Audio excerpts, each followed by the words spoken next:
നമസ്കാരം. ഞാൻ മൊയ്തീൻ ഷാ വിഷനിലേക്ക് എല്ലാവർക്കും സ്വാഗതം. ബഹുമാനിരെ, കഴിഞ്ഞ ഏതാനും മണിക്കൂറുകൾ ടി വിയുടെയും മൊബൈൽ ഫോണിലെ ചാനലിൽ നിന്നും ആൾക്കാർ കണ്ണെടുത്തിട്ടില്ലെന്നാണ് ഇന്ന് സാദിഖ് പാഷ സംഭാഷണത്തിൽ പറഞ്ഞത്. ശരിയാണത്.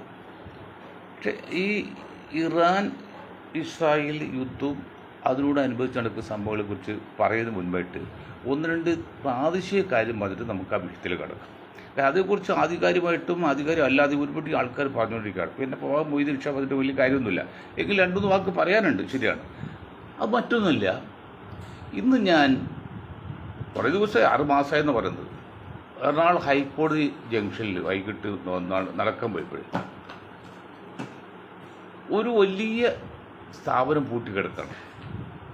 പൂട്ടിക്കിടന്നപ്പോൾ എൻ്റെ ആവശ്യം അന്വേഷിച്ചപ്പോഴാണത് കോടികൾ വാങ്ങിയിട്ട് മുങ്ങി പാർട്ടി നിക്ഷേപമായിട്ട് കോടി 50 ലക്ഷം പോലും കോടികൾ വാങ്ങി സാധാരണക്കാരുടെ കയ്യിൽ നിന്ന്. അതിനൊരു ചരിത്രമുണ്ട്. ആ ബിൽഡിങ് ചരിത്രം അത് കത്തിച്ച് ഇൻഷുറൻസ് എടുത്താണ്. ആ കത്തിക്കാനുള്ള കാര്യം തന്നെ ബുദ്ധിയുടെ അംശം ഉണ്ടെങ്കിൽ അറിയാലോ. ഒരു തീപ്പൊരിയിൽ നിന്നാണ് തീനാളുണ്ടായി പിന്നെ കാട്ടുതീയാവുന്നത് അല്ലെങ്കിൽ വൻ തീയാവുന്നത്. അത് ഒരു പോയിന്റിൽ നിന്ന് അവരുള്ളൂ തീ പിടിച്ചാൽ. ഇത് 5 നിലയിൽ നിന്ന് ഒരേ സമയത്ത് തീ പിടിച്ചിരിക്കുകയാണ്. അപ്പോൾ അറിയാൾ ചെയ്താന്ന്. പക്ഷെ എന്നിട്ട് എന്തും വേണ്ടാത്ത ഈ ഇൻഷുറൻസുകാരും ഈ ഫയർഫോഴ്സും ഈ പോലീസ് ഡിപ്പാർട്ട്മെൻറ്റും ഈ ഉദ്യോഗസ്ഥരും ഈ ഏജന്റുമാരെല്ലാം ഒന്നായിട്ട് പങ്കിട്ടെടുക്കുകയാണ്. ഇവർ മാർച്ച് അകറെ പല സ്ഥാപനം കത്തിക്കൊണ്ടിരിക്കുകയാണ്. വേസ്റ്റൊക്കെ ഇട്ട് കത്തിച്ചിട്ട് പണ്ടറ ഇപ്പോൾ ഒരു വലിയൊരു പാർട്ടി തുടങ്ങിയില്ലേ, ആ പാർട്ടിയുടെ അച്ഛൻ പണ്ട് അടക്കക്കാലം നടത്തിയപ്പോഴല്ലോ വെറുതെ വേസ്റ്റ് അടക്കട അത് ഇട്ട് കത്തിച്ച് ഇൻഷുറൻസ് വാങ്ങിച്ച കാര്യം ചരിത്രമുണ്ട്. അതൊക്കെ 17 വർഷം മുൻപാണ്. അപ്പം അങ്ങനെ വരുമ്പോൾ ഇതെല്ലാം ഒരു തട്ടിപ്പിൻ്റെ ഭാഗമാണ്. അപ്പം അതുകൊണ്ട് ഞങ്ങൾ ബന്ധപ്പെട്ട അധികാരികൾ പറയുന്ന ഒരു പോയിന്റ്, ഇതുപോലെ വലിയ വലിയ സ്ഥാപനങ്ങൾ തുടങ്ങുമ്പോൾ ഒരു 6 മാസത്തെ സമയം കൊടുത്തോടെ ഒഴിയാൻ. നിങ്ങൾക്ക് ഒഴിയണമെന്ന് ആഗ്രഹമുണ്ടെങ്കിൽ 6 മാസം മുമ്പേ നോട്ടീസ് കൊടുക്കണം. അത് നിങ്ങൾക്ക് ഒഴിപ്പിക്കണമെന്നുണ്ടെങ്കിൽ 6 മാസം ആക്കാം. അത് അങ്ങനെയാണ് സാധാരണ. 1 മാസം 2 മാസം 3 മാസം അങ്ങനെ. പക്ഷെ 6 മാസം കൊടുക്കണം. എന്നിട്ട് 6 മാസം മുൻപേ ഇപ്പോൾ ഓണർ പള്ളിയിൽ അച്ഛനായാലും സഭയാണെങ്കിലും മറ്റ് നായരാണെങ്കിലും മാപ്പിളാണെങ്കിലും കണക്കാണല്ലോ. ഈ ഓണർ അവർക്ക് കടലാസ് കിട്ടുമ്പോൾ ഒഴിയണമെന്ന് പറഞ്ഞ് നോട്ടീസ് കിട്ടിയാൽ ആ വിവരം പ്രാദേശിക പത്രങ്ങളെങ്കിലും സ്വാധീനമുള്ള അല്ലെങ്കിൽ പിന്നെ വിൽപ്പനയുള്ള പ്രചാരമുള്ള പ്രാദേശിക പത്രങ്ങളും അത് അറിയിപ്പായിട്ട് കൊടുക്കണം. ഇന്ന സ്ഥാപനം അവർ ഒഴിയാൻ നോട്ടീസ് തന്നിരിക്കുകയാണ് എന്ന് പറഞ്ഞു. വേറെ ഒന്നും പറയണ്ട. അപ്പോൾ അതായിട്ട് ബന്ധപ്പെട്ട് നിമിഷം കൊടുത്തവർക്ക് ഒരു അറിയിപ്പ് കിട്ടുമല്ലോ. ഈ 6 മാസത്തിനുള്ളിൽ അവർക്ക് മാറ്റുമ്പോൾ പലതും കണ്ടുപിടിക്കാൻ പറ്റും. സിമ്പിളാണിത്. നിങ്ങൾ മലയാളം മനോരമ നേരെ ചോദിക്കുക, ഉത്തരം പറയുക. സിമ്പിളാണ്. ഗവൺമെൻറ്റും ബന്ധപ്പെട്ട അധികാരികളും ചെയ്യേണ്ട ഒരു കാര്യമാണ്. ഇതുപോലെ കോടികൾ മുടക്കുന്ന സ്ഥാപനം ഏതായിരുന്നാലും ആ സ്ഥാപനം ഒഴിയണമെങ്കിൽ 6 മാസത്തെ നോട്ടീസ് തന്നിരിക്കണം. 6 മാസത്തെ നോട്ടീസ് കിട്ടിക്കഴിഞ്ഞാൽ അത് ഏറ്റവും പ്രചാരമുള്ള പ്രാദേശിക പത്രത്തിലെങ്കിലും വാർത്ത ഇട്ട് കൊടുക്കണം. അപ്പോൾ ആർക്കെങ്കിലും ഉണ്ടെങ്കിൽ അവർ ഇടപെടാൻ പറ്റും. ഇത് കണ്ടില്ലേ, കോടികൾ വാങ്ങിച്ച് മുങ്ങിയ സാധാരണക്കാരുടെ. അതൊരു പോയിന്റ്. ഒന്നൊരു പോയിന്റ് പറയണ്ട. ആ ഒരു പോയിന്റ്. മറ്റൊരു പോയിന്റ്, ഇപ്പം 4 പേര് കൂടാണെങ്കിൽ അവിടെ പോലീസിൻ്റെ ഈ സ്പെഷ്യൽ ബ്രാഞ്ച് അന്വേഷിക്കും. അത് തെറ്റൊന്നുമില്ല. അത് അവരെ കർത്തവ്യം ചെയ്യുകയും ചെയ്യണം. അതുപോലെ ഈ തട്ടിപ്പ് സ്ഥാപനങ്ങളൊക്കെ ഏതായാലും വലിയ പരസ്യം കൊടുക്കാൻ തട്ടിപ്പ് കൊടുക്കും. ഏത് സ്വർണ്ണ സ്ഥാപനം നടത്തിയാലും വാഹന കച്ചവടം നടത്തിയാലും അവൻ തട്ടിപ്പ് പരസ്യം ചെയ്യും. പരസ്യം പോലീസ് അറിയാൻ പറ്റുമല്ലോ. ഇന്ന് ഞാൻ നടന്നു പോകുന്നേക്ക് ഒരു പോലീസ് സ്റ്റേഷൻ്റെ ഔട്ട് ഹൗസിൽ 2 പോലീസുകാരിന്ന് മൊബൈൽ നോക്കിക്കൊണ്ടിരിക്കുക. അവർ വെറുതെ നോക്കല്ല, ഓരോ കാര്യങ്ങളും മനസ്സിലാക്കാണ്. വെറുതെ ഇത് സമയങ്ങളെന്നല്ല, പഞ്ചായത്തിക്കെന്നല്ല, അല്ലെങ്കിൽ ഫോൺ സിനിമ ആണെന്നല്ല. കിട്ടുന്ന വാർത്തയെല്ലാം കളക്ട് ചെയ്തിട്ട് അതിൽ ആവശ്യമുള്ളൂ പോലീസിനും നാട്ടുകാർക്ക് ആവശ്യമുള്ളത് അപ്പോൾ തന്നെ ഇൻഫർമേഷൻ ഡിപ്പാർട്ട്മെൻറ്റിലേക്ക് ടെലികമ്മ്യൂണിക്കേഷൻ ഡിപ്പാർട്ട്മെൻറ്റ് കൊടുക്കുകയാണ്. അത് വെറുതെ ഇരിക്കല്ല. അങ്ങനെ ചെയ്യുക. നിങ്ങൾ അത് കണ്ടിട്ട് അവർ ഓരോ ചലനവും മനസ്സിലാക്കണം. അത് പ്രത്യേകം. അപ്പോൾ പോലീസ് ഒരു ഉത്തരവാദിത്തമുണ്ട്. പോലീസ് ചെയ്യണം. പോലീസ് എല്ലാം മാന്യമായിട്ട് ചെയ്യുന്നില്ലെന്നും നമ്മൾ പറയുന്നില്ല, കുറ്റപ്പെടുന്നതല്ല. അവർ ചെയ്യുന്നുണ്ട്. നമ്മുടെ പോലീസുകളുടെ ശക്തരാണ്. പിന്നെ അപൂർവം ചിലതവരൊക്കെ ഉണ്ടാവും. അതിപ്പോൾ എവിടെ ഇല്ലാത്തത്. കാരണം നരകവും സ്വർഗവും ഇവിടെ ഭൗതിക കോടതിയിൽ ജയിലൊക്കെ വച്ചിരിക്കുന്നത്. എന്തുപോട്ടെ, അത് ചെയ്യണം. മറ്റു നമ്മൾ വിഷയത്തിൽ കാണുന്നാൽ മറ്റൊന്ന്, ഞങ്ങൾ പറഞ്ഞില്ല, ഈ 90% വരുന്ന പിന്നോക്ക വിഭാഗങ്ങളുടെ ആശയും ആവേശവുമാണ് ദേശീയ പിന്നോക്ക സമുദായ സഖ്യം എന്ന് പറഞ്ഞ് അതിൻ്റെ 60ാം വാർഷിക ആഘോഷം നടക്കുകയാണ്.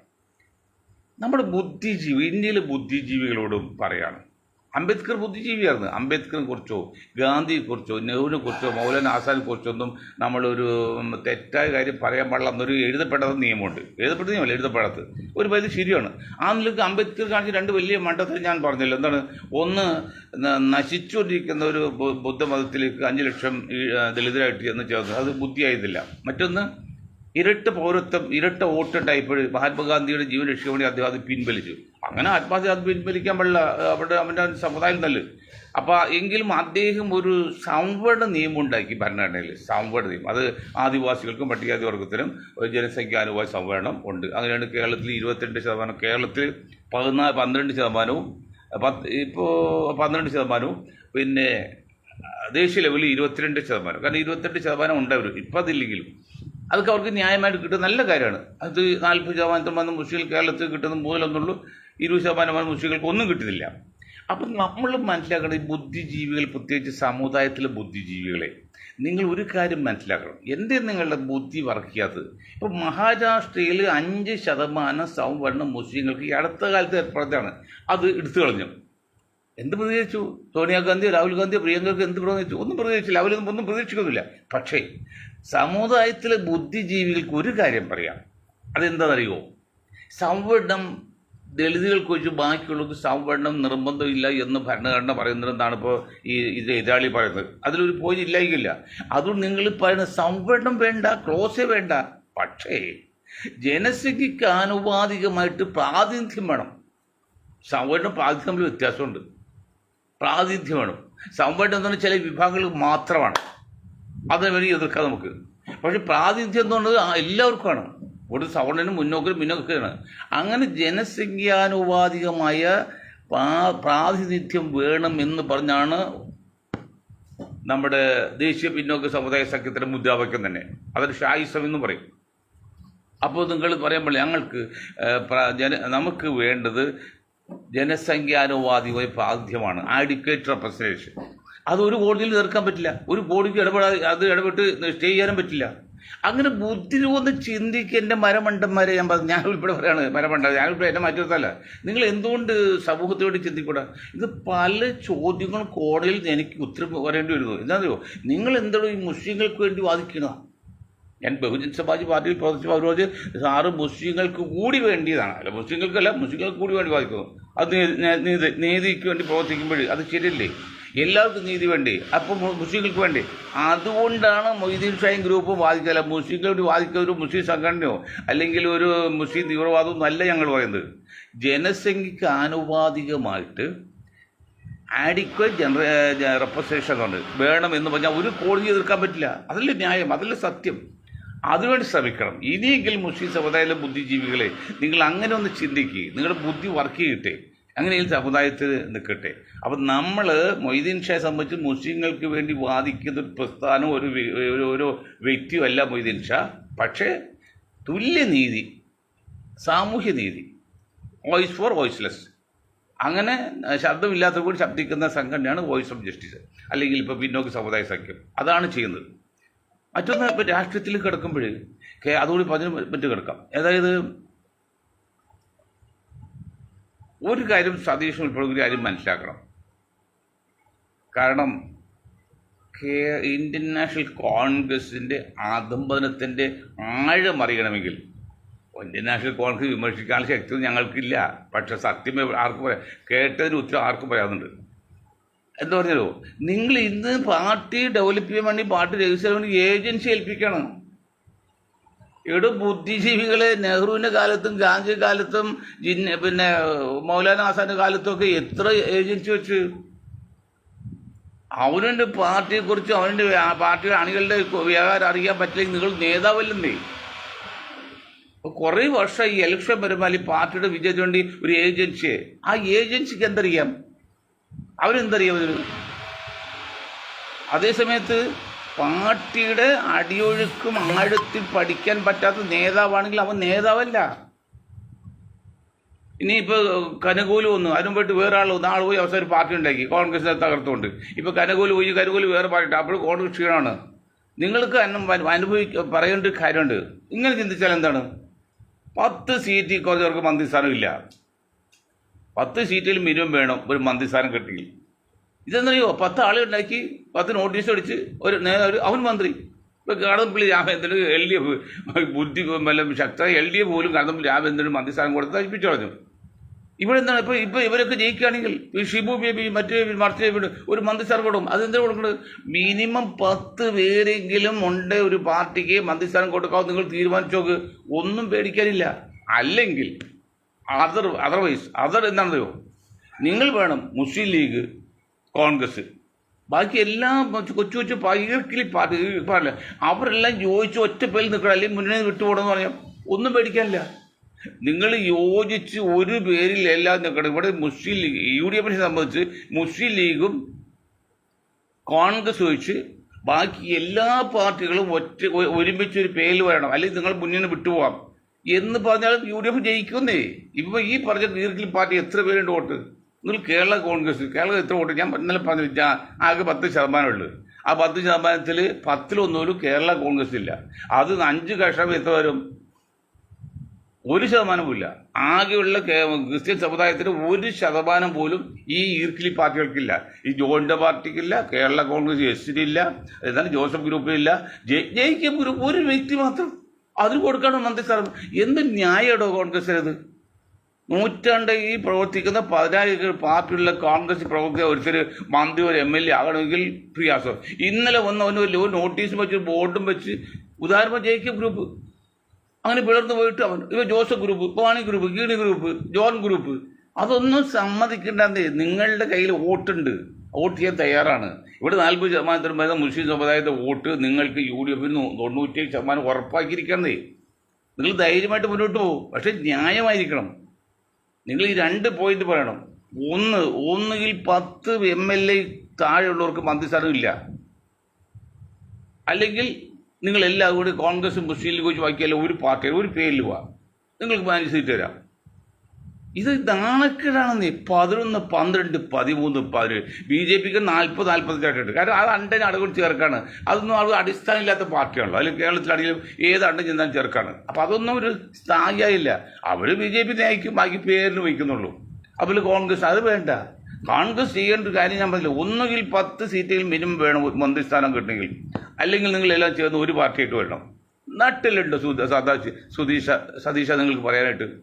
അങ്ങനെ എന്തെങ്കിലും പുരോഗമനമായി ചെയ്യും സതീശൻ സാറേ.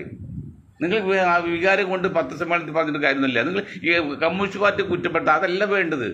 കമ്മ്യൂണിസ്റ്റ് പാർട്ടിയെ കുറ്റപ്പെടുത്താം, പ്രതിപക്ഷ നിലയിൽ ഭരണകക്ഷി കുറ്റപ്പെടുത്താൻ തെറ്റില്ല, അതല്ല ബേസ്. ഇപ്പോൾ വേറെ അപകടം എന്നറിയോ, പണ്ട് ഇന്ത്യ തിളങ്ങുന്നു എന്ന് പറഞ്ഞ് മഹാജൻ BJPയുടെ കോടികൾ പരസ്യം കൊടുത്ത് വന്നു, അവസാനം വോട്ടെണ്ണി ഇപ്പം വളരെ താഴെ പോയി. അതുപോലെ ഇപ്പോൾ കമ്മ്യൂണിസ്റ്റ് പാർട്ടി കോടികൾ പരസ്യം കൊടുക്കുകയാണ്, കോടികൾ പരസ്യമാണ് അവർ നേട്ടം. അതിന് ജനങ്ങൾ ഇഷ്ടപ്പെടുന്നില്ല. എവിടെ നിന്ന് കോടി ഉണ്ടാകുന്നത്? പൊതു നന്മയ്ക്ക് വേണ്ടി ഉപയോഗിക്കേണ്ട പണത്തിലെ കോടികൾ പരസ്യം കൊടുക്കുന്നത്. ഇപ്പം മോഹൻലാലിൻ്റെ അഭിമുഖം, കാരണം അല്ലാതെ കാണൂല. പണ്ട് കാലത്ത് ഈ തമ്പ്രാക്കന്മാരെ കുട്ടികൾ വരുമ്പോൾ എഴുന്നേൽക്കും, പിന്നൊക്കരൊക്കെ ഈ ദളിതൊക്കെ അത് എഴുന്നേൽക്കാതെ ഇപ്പോൾ അവർ സാറ് വരുമ്പോൾ അതിൻ്റെ പുറകെ വരും. സാറ് വരുമ്പോൾ സ്വാഭാവികം കുട്ടികൾ എഴുന്നേൽക്കുമല്ലോ, അങ്ങനെ സാറിന് പുറകെ നിൽക്കും. കുറച്ച് അതും ഇല്ലാതെ. അതുപോലെയാണ് പണ്ടൊക്കെ പിണറായി സഖാവ് എന്നൊക്കെ പറഞ്ഞാൽ മൂല്യം ഉണ്ടായിരുന്നു. ഇന്നിപ്പോൾ മൂല്യം ഇല്ലെന്ന് മാത്രം വളരെ അധപതിച്ചില്ലേ. ഈ വരുന്ന അസംബ്ലി ഇലക്ഷന് ശേഷം കേരളത്തിലെ കമ്മ്യൂണിസ്റ്റ് പ്രസ്ഥാനങ്ങളെല്ലാം BJPയുടെ ഓഫീസാവും. ത്രിപുരയിലും ബംഗാൾ നടന്ന പോലെ ഇപ്പോഴത്തെ BJP കമ്മ്യൂണിസ്റ്റ് പാർട്ടിയിൽ നിന്ന് BJPയിൽ ഒഴുകാണ്. ആലപ്പുഴ കണ്ട് തൊഴിലാളികളിൽ 90% BMC BJPയുടെ മുന്നണിയാണ്. ഭാരതീയ BMS സംഘ് അത് അങ്ങനെ പോവാണ്. അപ്പോൾ ആ നിലയ്ക്ക് ഈ അസംബ്ലി ഇലക്ഷൻ കഴിയുന്നതോടുകൂടി ഏതാണ്ട് CPM-ൻ്റെ ഓഫീസെല്ലാം BJPയുടെ ഓഫീസാവുകയോ അല്ലെങ്കിൽ അത് നിർത്തിയാവുകയോ ചെയ്യും. അത് പറഞ്ഞിട്ട് കാലഘട്ടത്തിൽ അനിവാര്യതയാണ്. ആ ഘട്ടത്തിൽ എത്തിച്ചു പിണറായി സഖാവ്. പിണറായി സഖാവിനെതിരെ ശബ്ദം ഒരൊറ്റ കമ്മ്യൂണിസ്റ്റ് ഇന്ത്യയിലും ഇല്ല, പോളിറ്റ് ബ്യൂറോ പോലും ഇല്ലല്ലോ. ഇത്രയും പേരുദോഷം ഉണ്ടാക്കി അദ്ദേഹത്തെക്കുറിച്ചാണ് ആ കിട്ടിയെന്ന് അവിടെ ബേബി കൂടി വന്ന് പറയുമ്പോൾ പിന്നെ ഇവിടെ ജോലി ചെയ്യുന്നു. അതവർ രാഷ്ട്രീയക്കാരും അതമ്പയ്ക്ക് സംഘമുണ്ടെങ്കിലും. അതുപോലെ നിങ്ങൾക്ക് എന്തുകൊണ്ട് ഇങ്ങനെ പറഞ്ഞു പുരോഗമനാത്മകമായ രീതിയിൽ ചെയ്തുകൂടാ? സതീശനൊക്കെ അതങ്ങനെ ചെയ്യണം, അതിൽ നല്ലത് അങ്ങനെ ചെയ്യും. പിന്നെ ഇന്നലെ പറഞ്ഞ ഭാഷ വീണ്ടും പറയാണ്, ജനങ്ങളുടെ വികാരം മനസ്സിലാക്കിയാൽ പറഞ്ഞത്, അല്ലാതെ എൻ്റെ ഒരു അഭിപ്രായമോ അല്ലെങ്കിൽ എൻ്റെ ഗ്രൂപ്പിൻ്റെ അഭിപ്രായമില്ല. ജനസംഖ്യയ്ക്ക് ആനുപാതികമായുള്ള പ്രാതിനിധ്യം വേണമെന്ന് നമ്മൾ പിന്നെ ദേശീയ പിന്നോക്ക സമുദായ സഖ്യം പറയും പോലെ, വോയിസ് ഓഫ് ജസ്റ്റിസ് പറയും പോലെ, അല്ലെങ്കിൽ ജനതാ നാഷണലിസ്റ്റ് പറയും പോലെ പറയാണ് നിങ്ങളത് ചെയ്യണം, അല്ലെങ്കിൽ അപകടമാണത്. അത് എന്ത് ചെയ്യണമെന്ന് ഞാൻ പിന്നെ പറയാമല്ലോ. ഇനി നമ്മൾ അടുത്ത വഴി എന്താണ്? ഈ യുദ്ധത്തിന് മുന്നിൽക്കുക. അറിയാലോ, കോടിക്കണക്കിന് ജനങ്ങളെ കൊന്ന ക്രിസ്തീയ സഭയാണല്ലോ അമേരിക്ക, ബ്രിട്ടനൊക്കെ. ക്രിസ്തീയ എന്ന വാക്യം ഉപയോഗിക്കുന്നില്ല. ബ്രിട്ടനും അമേരിക്കയൊക്കെ അവർ കുറ്റവാളിയല്ല. 5 ലക്ഷം പേരിട്ട് കൊന്ന പിന്നെ ഇറാനിലെ ആയത്തുൽ ഖൊമീനി, അവൻ കൊണ്ടുവരാത്തനും ഉണ്ട്. അവൻ മരിച്ച ചത്തിൽ സന്തോഷമുള്ളവന്. എടോ, നിഷ്പക്ഷ എന്ന് പറയുന്ന ലോകത്തില്ല. ആ നിഷ്പക്ഷയുടെ ഒരു അണുവെങ്കിലും വേണമെന്നുള്ളതാണ് നമ്മൾ ചിന്തിക്കുന്നത്. അല്ല, 100% നിഷ്പക്ഷമായിട്ട് ഒരാൾ ചിന്തിക്കാൻ പറ്റില്ല. ജാതിയോടോ മതത്തോടോ നാടിനോടോ പാർട്ടിയോടോ സ്നേഹമില്ലാത്ത ഒരാളുമില്ല. അത് 100% നിഷ്പക്ഷ എന്നുള്ള ഒരാളും ലോകത്തില്ല. ഏറ്റവും വലിയ വിരോധാഭാസം അറിയും. കാര്യം പറയുമ്പോൾ പിന്നീട്ട് കാര്യമില്ല. ക്രിസ്തുദേവൻ ലോകം അംഗീകരിച്ചൊരു പുണ്യാത്മാവാണ്. ആ പുണ്യാത്മാവിനെ പിന്നെ കുരിശിൽ കയറ്റി ആരാടോ ക്രിസ്ത്യൻ സഭ? ക്രിസ്ത്യാനിയോട് പറയേണ്ട കാര്യമില്ല. ഈ പിന്നെ ക്രിസ്ത്യൻ ഫാസിസ്റ്റുകളെ പറഞ്ഞാൽ, ക്രിസ്ത്യൻ സമുദായങ്ങൾ പണിയെടുത്ത് ജീവിക്കുന്ന നല്ല മാന്യമായ ആൾക്കാർ, മനുഷ്യസ്നേഹം അറിയുന്നവർ, സ്നേഹത്തെ വില അറിയുന്നവർ, അവർക്ക് നമുക്കൊരു പരാതിയില്ല. അതിലെ ഫാസിസ്റ്റുകൾ, ഈ അമേരിക്ക പോലെ ഫാസിസ്റ്റുകൾ സാമ്രാജ്യ ശക്തികൾ, ഇന്ത്യയിലെ ഫാസിസ്റ്റ് അവിടെ സാമ്രാജ്യ ശക്തികളാണ്. അല്ലെങ്കിൽ ക്രിസ്തുദേവനെ കുരിശിൽ നശിപ്പിച്ച ആ മതം, അവരും പിന്നെ ഇതാണല്ലോ യഹൂദ മതമാണ്. അവരായിട്ട് സഖ്യം ഉണ്ടാക്കി അവരായിട്ടാക്കുക. അപ്പോൾ അതിൻ്റെ അർത്ഥം എന്താ? ക്രിസ്തുദേവനോ ഇസ്ലാം മതമോ ഹിന്ദു മതമോ ക്രിസ്ത്യൻ മതമൊന്നും അല്ല. അവരുടെ ആധിപത്യം നിലനിർത്താൻ ഇസ്രായേലിൻ്റെ കെയർ ഓഫിൽ ആയുധം കൊടുത്ത് ഒരു പ്രബല സമുദായമാണല്ലോ. ലോകത്തെ 2 സമുദായമുള്ളൂ, ക്രിസ്ത്യാനിയും മുസ്ലിമും. ഹിന്ദുവൊക്കെ ഈ ഇന്ത്യയിൽ മാത്രമേ ഉള്ളൂ. യഹൂദന്മാർക്ക് ആകെ ആകെ 1 കോടി പറ്റുള്ളൂ. അപ്പോൾ 800 കോടി ഉണ്ടെങ്കിൽ 1 കോടി ഇതാകുമ്പോൾ 800-ലൊന്നുള്ളൂ, 1% പോലും ഇല്ല. അപ്പോൾ അങ്ങനെയുള്ള ഒരു ആയുധം കൊടുത്തിട്ട് ഇവർ മുസ്ലിം സമുദായം തീർക്കാൻ വേണ്ടി, മുസ്ലിം ആദർശത്തെ അല്ലെങ്കിൽ ആ വ്യക്തിത്വം അല്ലെങ്കിൽ ആ രാജ്യം തകർക്കാൻ വേണ്ടിയാണ്. ഞാൻ ഇന്നലെ പറഞ്ഞു എന്താണ് ഇസ്രായേലിലെയും അമേരിക്കയുടെയും രീതി. ഒരു പിന്നെ ഒരു ഇറാനിലെ ആയത്തുൽ ഖൊമീനി തകർക്കല്ല, അതൊക്കെ വെറും പേര് മാത്രമാണ്. അതിൻ്റെ പേരിൽ വിശാല ഇസ്രായേൽ ഉണ്ടാക്കി അത് വന്ന് മക്ക മദീന വരെ എത്തിക്കാനും അതിൻ്റെ ശ്രമം അതാണ്. 1400 വർഷം മുൻപ് പ്രവാചകൻ്റെ പേര് കേട്ട ഒരു ശിഷ്യ അല്ലെങ്കിൽ സഹാബി പറഞ്ഞ കാര്യം ഇന്നൊരു മുസ്ലിം പറഞ്ഞു. 1500 വർഷമാണ്. അതിപ്പോൾ നടന്നുകൊണ്ടിരിക്കുകയല്ലേ.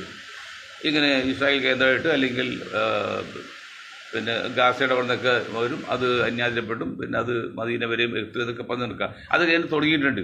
അപ്പോൾ അതിനർത്ഥം അവർ ആധിപത്യം നിലനിർത്തുക, അല്ല ക്രിസ്തുദേവന് വേണ്ടിയോ പ്രവാചകന് വേണ്ടിയൊന്നല്ല. അതാണ് സംഗതി. അല്ലെങ്കിൽ സംഭാഷണം, ചർച്ച തീരുമാനമായ സമയത്ത് ഈ രാത്രി കള്ളച്ചതി ചെയ്ത് ആ കുട്ടികളെ കൊല്ലും. അവിടെ നമുക്ക് വേണമെങ്കിൽ പറയാം ആയത്തുൽ ഖൊമീനി നല്ല ധീരനാണ്, വീരനാണ്, മറവിയിൽ പോയില്ല. 84 വയസ്സിന് ആൾക്ക് എന്താ പ്രതീക്ഷയൊക്കെയുള്ള ഒന്നുമില്ല, അങ്ങോട്ട് പോകേണ്ടതിനുള്ളൂ. എന്നാൽ രക്തസാക്ഷിത്വം വെച്ച് പോകാമെന്ന് വെച്ചാൽ ബുദ്ധിയാണ് ആൾ കാണിച്ചത്. അല്ല അതൊന്നും ശരിയല്ല. അവളുടെ അല്ല, അത്രയും പ്രവൃത്തി മോശമാണ് കണ്ട ആ ജീവൻ രക്ഷിക്കാൻ വേണ്ടി മാറി നിൽക്കാവുന്നത് ഇസ്ലാമിലുണ്ടോ? ഇസ്ലാമിൽ ഓയിലുണ്ട്, ഇസ്ലാം തത്വത്തിലുണ്ട്. അതായത് ജീവൻ നിലനിർത്താൻ വേണ്ടി പന്നിമാംസം കഴിക്കാമെന്നുണ്ട്. ജീവൻ നിലനിർത്താൻ വേണ്ടിയല്ല, അത് വെച്ച് പറയാനല്ല. അതുപോലെ നമ്മുടെ ജീവൻ അപകടത്തിലാണെങ്കിൽ അത് മാറി നിൽക്കുന്ന കളവല്ല, ഒളിവിൽ പോകുന്നതല്ല.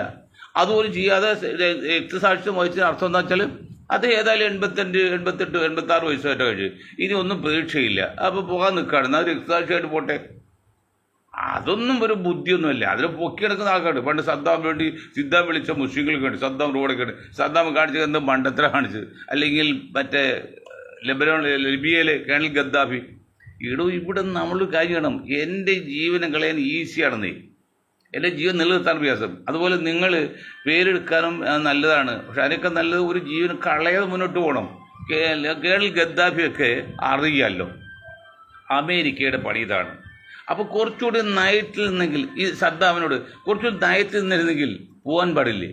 അങ്ങനെ നയത്തിൽ നിൽക്കുന്ന പ്രസ്ഥാനങ്ങൾ ഗൾഫും അമേരിക്കയൊക്കെ. ഇപ്പം ഇസ്രായേലിൻ്റെ ഇപ്പോഴത്തെ പണിയിൽ അല്ല ഇറാൻ്റെ ഇപ്പോഴത്തെ പണിയിൽ രണ്ട് സംഭവിക്കുന്നത്. ഒന്നുകിൽ ഗൾഫ് രാജ്യങ്ങൾ ഇറാൻ ബോംബ് കിട്ടി നശിപ്പിച്ചു കളയും, അല്ലെങ്കിൽ ഗൾഫ് രാജ്യങ്ങളോട് ചേർന്നുകൊണ്ട് അമേരിക്ക കൂടി ഇറാൻ നശിപ്പിക്കും. എടോ മണ്ടന്മാരെ ഇറാനിലെ ബുദ്ധിജീവികളെ, ഞാൻ കേരളത്തിലെ ഇന്ത്യയിലെ മുസ്ലിങ്ങളോട് പറഞ്ഞ പോലെയാണ്, നിങ്ങൾ വലിയ ബുദ്ധിരാക്ഷസം പറയുന്നുണ്ട്, നിങ്ങൾ കാണിക്കുന്ന മണ്ടത്തല്ലേ. നിങ്ങൾ എന്താണ് ഇപ്പോൾ ആദ്യം പറഞ്ഞത് ഗൾഫ് രാജ്യങ്ങളിൽ അമേരിക്കയുടെ ബേസ് പട്ടാള ബേസാണ് തകർക്കുള്ളൂ. അത് വേണമെങ്കിൽ നമുക്ക് സമ്മതിക്കാം. പക്ഷേ മറ്റ് സ്ഥലങ്ങളിൽ ബോംബിടുന്നത് അതിനർത്ഥം Dubai, Abu Dhabi, Muscat, Kuwait, Saudi അറേബ്യയൊക്കെ ശാന്തമായ രീതിയിൽ മുന്നോട്ട് പോയി അവർ ബുദ്ധിപൂർവ്വം ഉപയോഗിച്ചിട്ട് ഒത്തിരി വളർന്നു പോവാണ്. അങ്ങനെ വളർന്നു പോകുമ്പോൾ ഈ മൗദൂദിയുടെ ഭാഷ പറഞ്ഞാൽ അല്പം പിന്നെ സുഖലോലൂരും അല്പം ഡാൻസും ഒക്കെ കാണുന്നുണ്ടാവും, ഇല്ലെന്നൊന്നുമില്ല. അപ്പം ആരയില്ലാത്തത് ആ ശാന്തത നശിപ്പിക്കാനാണ് ഇപ്പോൾ ഇറാൻ കാരണം. ഇറാനിലെ ഇന്നത്തെ കുവൈത്തിലേക്കുള്ള ബോംബാക്കണം, വിമാനത്താവളത്തിൽ ബോംബാക്കണമൊക്കെ എന്തിൻ്റെ വരികയെന്നറിയോ? 2 പോയിന്റാണ് വരുന്നത്. ബുദ്ധിട്ടി മനസ്സിലാക്കിക്കോ. ഒന്നുകിൽ ഇറാന് ഈ ഗൾഫ് രാജ്യങ്ങളെല്ലാം അമേരിക്കയുടെ പേരും പറഞ്ഞുകൊണ്ട് നശിപ്പിച്ചു കളയും. അതിന് അമേരിക്ക കൂട്ടുനിൽക്കും രഹസ്യമായിട്ട്. അമേരിക്ക ഇപ്പോൾ ധാരണയുണ്ട്. ഞാൻ ഇന്നലെ പറഞ്ഞത് ബുദ്ധിയിട്ട് മനസ്സിലാക്കി. ഇന്നലെ പറഞ്ഞ് ലോകത്ത് നമ്പർ 1 അങ്ങനെ 10-12 ഐറ്റത്തിൽ ലോക നമ്പർ 1 ആണ് ദുബായ്, അതുപോലെ സൗദി അറേബ്യ. ഇത് കണ്ട് സഹിക്കാൻ പറ്റുന്നില്ല അമേരിക്കയും ബ്രിട്ടനും. ബ്രിട്ടൻ ന്യൂഡിലേക്കാണ്, അമേരിക്ക ഇസ്രായേലിലും. അപ്പോൾ അത് നശിപ്പിക്കണം. എന്ത് ചെയ്യണം? വേറെ എല്ലാം പറ്റുമോ? അപ്പോൾ ചിലതുണ്ടാവില്ലേ, തല്ലില്ലാതിരിക്കുമ്പോൾ അങ്ങോട്ട് തള്ളിക്കയറാണ്. അങ്ങനെ അടിയുണ്ടാക്കി എന്തുപോലെയാണ്. അങ്ങനെ നിശബ്ദമായിട്ടിരിക്കുന്ന ദുബായിയൊക്കെ വളർന്ന് പന്തലിച്ച് ലോകത്ത് ഉന്നത നിലയിൽ എത്താൻ ശ്രമിച്ചുകൊണ്ടിരിക്കുമ്പോൾ കണ്ടിട്ട് അമേരിക്കയും ഇസ്രായേലിനും പറ്റുന്നില്ല. അപ്പോൾ അത് നശിപ്പിക്കണമെങ്കിൽ അവരെ കൂടെ തന്നെ വേണം. അത് ഈ മരത്തെ ഇരുമനെ സൃഷ്ടിച്ച മരം പറഞ്ഞ് ഞങ്ങൾക്ക് അപകടമാണ്. അപ്പോൾ സൃഷ്ടാവ് പറഞ്ഞ് ഒരു അപകടമില്ല, നിങ്ങൾ നശിപ്പിക്കുന്നത് നിങ്ങൾ തന്നെയാണ്. കാരണം ഏതൊരു ഇരുമ്പിൻ്റെ ഇരുമ്പിൻ്റെ ആയുധങ്ങളും പിടി മരമല്ലേ. അതുപോലെയാണ് ഈ ഗൾഫ് രാജ്യങ്ങളെ നശിപ്പിക്കാൻ ഇറാൻ പോലെയുള്ള മുസ്ലിം രാജ്യം എന്ന് പറഞ്ഞ രാജ്യത്ത് കൊണ്ട് തന്നെ അമേരിക്ക ഉപയോഗിക്കണം, ഇസ്രായേൽ ഉപയോഗിക്കണം. ഇത് എത്ര കാക്കമാർക്ക്, എത്ര മുസ്ലിങ്ങൾക്ക് മനസ്സിലാകുന്നുണ്ട്. ഞാൻ ഇന്നലെ പറഞ്ഞു, ഉമ്മ ഭർത്താവിന് കൊടുത്താൽ അച്ഛന് കൊടുത്താലും അച്ഛൻ അമ്മയ്ക്ക് കൊടുത്താലും രണ്ടും തുല്യമാണല്ലോ. വിഡ്ഢി കൊന്നന്മാരെ. അതുപോലെ നിങ്ങൾ ഇറാനെ കൊണ്ട് ഈ ഗൾഫ് രാജ്യങ്ങൾ മുഴുവൻ നശിപ്പിക്കും. അങ്ങനെ അവർ തകർന്ന് പഴയ അന്ധകാര യുഗമില്ല, ഡാർക്ക് ഏജ്, ഇരുണ്ട യുഗത്തിലേക്ക് ഇവരെത്തിക്കും. അത് മഹാൻ പറഞ്ഞില്ലേ, അത് പറഞ്ഞില്ലേ, 3-4 ലോകമായുധം ഉണ്ടാവില്ലെന്നറിയില്ല. പക്ഷെ 4ാമതൊരു യുദ്ധം ഉണ്ടെങ്കിൽ പിന്നെ വടിയും കല്ലും മാത്രമേ ആയുധം ഉണ്ടാവുള്ളൂ. മരത്തിന് വടിയും കല്ലും അതൊക്കെയെല്ലാം നശിച്ചു അതാണ്. അതുപോലെയാണ് അങ്ങനെ ഗൾഫ് രാജ്യങ്ങളിൽ സൗദി അറേബ്യ ഉൾപ്പെടെ ഗൾഫ് രാജ്യങ്ങളെ തകർക്കാൻ വേണ്ടി കൂടി ഇതിൻ്റെ പുറകിൽ അജണ്ട ഇല്ലേ എന്ന് ബുദ്ധി കണ്ടി ചിന്തിച്ച് നോക്കുക. അങ്ങനെ നശിപ്പിച്ചിട്ട് അവസരമാക്കും, അധികം കൈയെടുക്കാം. അങ്ങനെയൊക്കെ വലിയ പ്ലാനിങ്ങാണ്. അല്ലെങ്കിൽ ക്രിസ്തുദേവനെ കുരിശിൽ തറച്ച് കൊന്ന ആ വിഭാഗമായിട്ട് ദേശീയമായിട്ടോ പരസ്യമായിട്ടോ ആ വിഭാഗത്തിൻ്റെ ആൾക്കാരെന്ന് പറയുന്ന ബ്രിട്ടനും അമേരിക്ക കൂടുമോ? അപ്പോൾ എന്താ, അവർക്ക് ഭരണ നേട്ടം ഭൗതിക നേട്ടമാണല്ലോ. ക്രിസ്തുദേവൻ്റെ നന്നാക്കലൊന്നുമില്ല, ക്രിസ്ത്യാനി നന്നാക്കില്ല, അവൻ്റെ നേട്ടം മാത്രം, ആ ഗ്രൂപ്പിൻ്റെ ആ സാമ്രാജ്യത്തിൻ്റെ. ഇപ്പം എന്താണ്, യുദ്ധം കൊടുമ്പിരി കൊട്ടിച്ചാൽ ഇപ്പോൾ ഹോർമൂസ് അടച്ചാൽ പെട്രോളിന് 200 രൂപ എന്നൊക്കെയാണ് പറഞ്ഞത്, അടിച്ചു കഴിഞ്ഞു. അപ്പോൾ ഇവിടെ സമ്പന്ന വിഷയമില്ല, അവന് ഉൽപ്പന്നം ഉണ്ടാക്കുമ്പോൾ അതിന് വില കൊണ്ട് കൂട്ടും. ഗവൺമെൻറ് സർച്ചാർജ് കൂട്ടും പോലെ അവർ വില കൂട്ടും. അവന് പക്ഷേ വില കുഴപ്പമുണ്ടോ? പാവപ്പെട്ടത് അടിയുന്നത്. കടലിൽ തിരയുണ്ടായാൽ കരയിൽ അവസാനിക്കുന്നതിൽ എന്തിൻ്റെയും ഭവിഷ്യത്ത് അനുഭവിക്കുന്ന ഈ നീഡി പീപ്പിൾ എന്ന് പറഞ്ഞാൽ ഗുണഭോക്താക്കളാണ്. അത് മനസ്സിലാക്കണം. ഹോർമൂസ് കടലെടുക്ക് അടിച്ചു കഴിഞ്ഞാൽ ഇന്ധന ക്ഷാമം വരും, പെട്രോളിന് ക്ഷാമം വരും, വില കൂടും. 100 രൂപയ്ക്ക് പെട്രോൾ അടിക്കാൻ പറ്റാത്ത സാധാരണക്കാരായ ഒരുപാട് ആൾക്കാർ, ലോറി ഡ്രൈവർമാർ, മറ്റ് ബസ് ഇതുമ്പോലും ഈ 2 വീലറൊക്കെ പണക്കാരുടെ വിഷയമില്ല. അവർ കഷ്ടത്തില്ല. 100 വാങ്ങിക്കാൻ പറ്റും, 200 വാങ്ങിക്കാൻ പറ്റുമോ? അത് കിട്ടിയത് ക്യൂ നിൽക്കേണ്ടി വരും, റേഷൻ പോലെയൊക്കെയാവും. നിങ്ങൾക്കറിയില്ല, രണ്ടാം ലോകമഹായുദ്ധകാലത്തും 1939-45 രണ്ടാം ലോകമഹായുദ്ധം, 46 കാലഘട്ടത്തിൽ ഇന്ത്യയിലെ ക്ഷാമത്തെക്കുറിച്ച് ഇന്ന് ജീവിക്കുന്ന ആർക്കും അറിയില്ല, ഇന്നത്തെ തലമുറക്ക് അറിയില്ല. ഭയങ്കര ക്ഷാമമായിരുന്നു.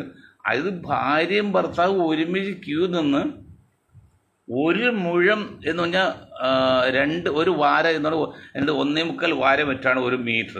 അങ്ങനെ ഒരു വാര തുണി കിട്ടണമെങ്കിൽ 2 പേർക്ക് ഒരുമിച്ച് നിൽക്കണം, അല്ലെങ്കിൽ കട്ട് ചെയ്ത് കിട്ടുള്ളൂ. കട്ട് ചെയ്ത് പിന്നെ ബ്ലൗസ് ആക്കുക. അങ്ങനെ ഒരുമിച്ച് തുണി വാങ്ങിച്ച് കുപ്പായം അല്ലെങ്കിൽ ബ്ലൗസ് കഴിച്ച് അമ്മഞ്ഞ മറിച്ച് കാലുണ്ടായിരുന്ന സ്ത്രീകൾക്ക് ഇന്ത്യയിൽ, കേരളത്തിൽ, എൻ്റെ നാട്ടിൽ എഴുപ്പുറത്ത് വരും. ഒരു തുടം മണ്ണെണ്ണ കിട്ടിയെങ്കിൽ മാസത്തേക്ക് ഒരു തുടം മണ്ണെണ്ണ കിട്ടുന്നത്. ഒരു തുടം മണ്ണെണ്ണ വെച്ചാൽ 60 ml ആണ്, 100 ml ഇല്ല. 60 ml മണ്ണെണ്ണ കൊണ്ട് മനുഷ്യരെ നമ്മൾ ഒരു മാസം എങ്ങനെ കഴിയും? ഇപ്പം റേഷനിൽ കൊടുക്കുന്നുണ്ട്, ഒരാൾക്ക് കൊടുക്കുക എത്രയാണ് രൂപ? 60 ഗ്രാം അരിയാണ്. കോഴിക്ക് കൊടുക്കാന്നില്ല, ഒരു ദിവസം 60 ഗ്രാം അരി, ഒരു മാസത്തേക്ക് 2 കിലോ കൊടുക്കുന്നത്. അപ്പോൾ 30 മാസം കൊണ്ട് അരിച്ചു മാറിയല്ലോ. 60 ഗ്രാം അരിയാണ് കൊടുക്കുന്നത് ഒരു ദിവസം. എങ്ങനെ അത് കഴിയും? അപ്പോൾ അതൊരു ഭാഗം മാത്രം. അതുപോലെ ഒരു തുടം മണ്ണെണ്ണ, എന്ന മീറ്റർ ഇതില്ലല്ലോ, മില്ലി ലിറ്റർ ഒന്നുമില്ല, തുടമാണ്. അത് 60 ml എന്ന് പറയാൻ വേണ്ടി അതാ കിട്ടുന്നത്. അതുകൊണ്ട് കഴിച്ചോളൂ. അപ്പോൾ ആ സന്ധ്യാസമയത്ത് ഭക്ഷണം കഴിക്കാൻ മാത്രം തീരുന്ന അനുഭവം, അത് ഓഫ് ചെയ്ത് വയ്ക്കും. അങ്ങനെ വന്നിരുന്നു. ഭക്ഷണം കഴിക്കാൻ കാശില്ല, ഇല്ല, കഷ്ടപ്പെട്ടിരുന്നു. ആ ഒരു അവസ്ഥയിലേക്ക് ലോകം വരാൻ പോവാണ്. അപ്പോൾ ഈ സാമ്രാജ്യ ശക്തികൾക്കോ ഇന്ത്യയിലെ ഫാസിസ്റ്റുകൾക്കൊന്നും ഒരു കുഴപ്പമില്ല, ഇന്ത്യയിലെ രാഷ്ട്രീയക്കാരും കുഴപ്പമില്ല. അവരെങ്ങനെയൊക്കെ പിടിച്ചു വയ്ക്കും, അവന് കാശ് കിട്ടും. പക്ഷേ സാധാരണക്കാർ കഷ്ടപ്പെടും. അതുകൊണ്ട് സൗദി അറേബ്യയിലേക്ക് അല്ലെങ്കിൽ പിന്നെ ഈ കുവൈത്തിലേക്കുള്ള വ്യോമക്കടം എത്രയും പെട്ടെന്ന് നിർത്തണമെന്ന് ഞങ്ങൾ പറഞ്ഞുകൊണ്ട് കേൾക്കറിയില്ല, ശക്തമായിട്ട് ലോകം മുഴുവൻ പോകുന്നതാണ് ഈ ചാനൽ സംഭവം.